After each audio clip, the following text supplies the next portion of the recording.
Bonjour, bienvenue sur ma chaîne YouTube Queen Hibiscus Consulting. Je suis Jennifer, chef d'entreprise depuis 10 ans et coach pour les entrepreneurs.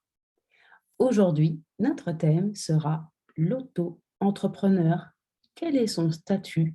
Quels sont les droits, les lois et les obligations d'un chef d'entreprise? Mais c'est quoi le statut d'auto-entrepreneur? Eh bien, c'est un statut qui a été mis en place sous le temps où notre ancien président, M. Nicolas Sarkozy, en 2008, cette réforme avait vu le jour avec l'effet du travailler plus pour gagner plus. C'est un statut qui est adapté pour les salariés, les étudiants, les retraités ou les demandeurs d'emploi. Et le but, en fait, c'était de créer un projet professionnel à moindre coût. Parce que oui, les amis, créer une société coûte extrêmement cher. Alors, comment que ça fonctionne?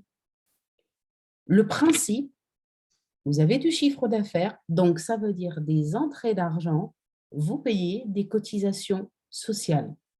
Vous n'avez pas de chiffre d'affaires, vous ne payez pas de cotisations sociales. Mais attention, au bout de 24 mois, s'il n'y a pas de chiffre d'affaires, l'URSSAF radie votre activité définitivement. Mais comment on déclare notre chiffre d'affaires? Il n'y a qu'un seul site officiel, auto-entrepreneur.ursaf.fr. Vous avez deux façons de le faire, soit mensuellement, soit trimestriellement.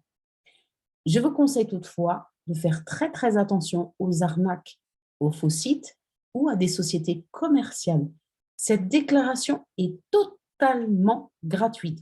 Ceci étant, je vous conseille, au vu de votre projet et en fonction du chiffre d'affaires que vous allez faire, d'avoir au moins un suivi sur le plan comptable. Quelles sont les taxes qu'on paye en tant qu'auto-entrepreneur?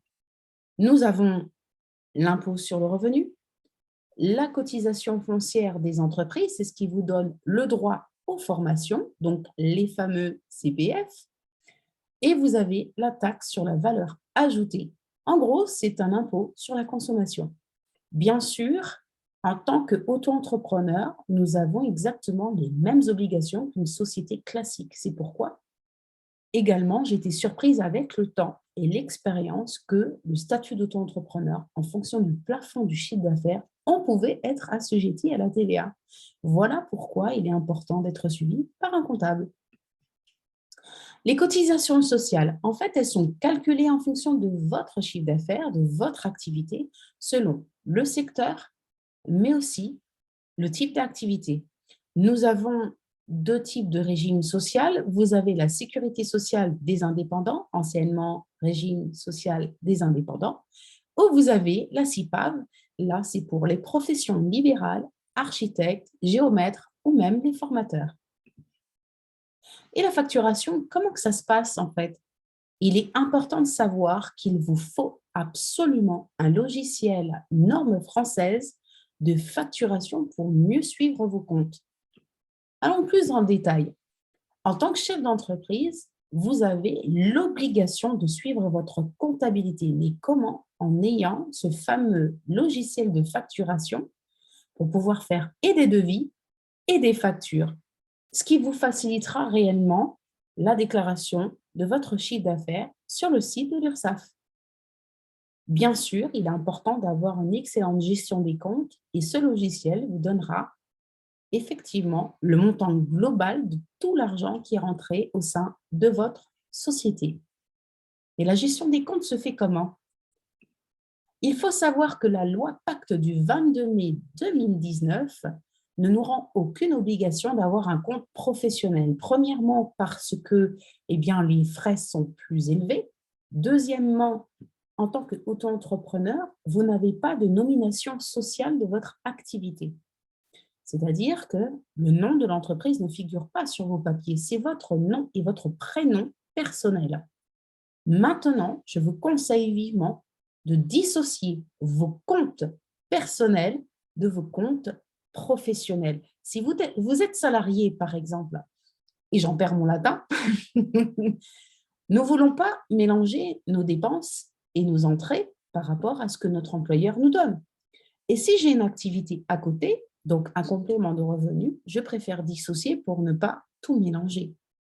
Maintenant, à partir d'un certain plafond, si vous faites en dessous des 10 000 euros sur 24 mois consécutifs de chiffre d'affaires, vous pourrez garder un compte bancaire de type personnel, mais si vous dépassez ce chiffre d'affaires, vous passerez automatiquement vers un compte professionnel.